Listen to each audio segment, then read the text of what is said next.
ஒரே இடத்துல 108 சிவன் இருக்கிறது மட்டும் இல்லாம இந்த கோவில்ல கால் எடுத்து வச்சாலே உங்களோட பூர்வ ஜென்ம பாவமும் 7 தலைமுறை பித்ரு சாபமும் நீங்கும்னு சொல்லப்படுது.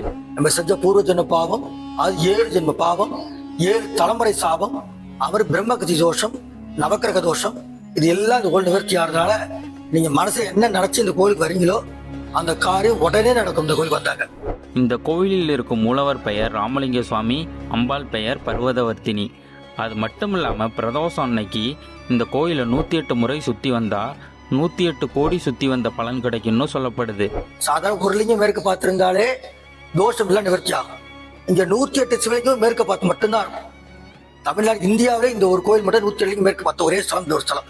ஆனால் உங்க ஜாதகம் என்ன தோஷம் இருந்தாலும் சரிதான், என்ன காரியம் நடக்கணும் சரிதான், இந்த சுவாமிகிட்ட வந்து நீங்க பிரார்த்தனை பண்ணா பரிகாரம் பண்ண உடனே நடக்கும். இந்த கோயிலோட ஃபுல் வீடியோ நம்மளோட யூடியூப் சேனலில் அப்லோட் பண்ணியிருக்கேன், மறக்காமல் போய் பாருங்கள். இதே மாதிரி கோவில் தகவல் தெரிஞ்சுக்க நம்ம சேனலை ஃபாலோ பண்ணுங்கள்.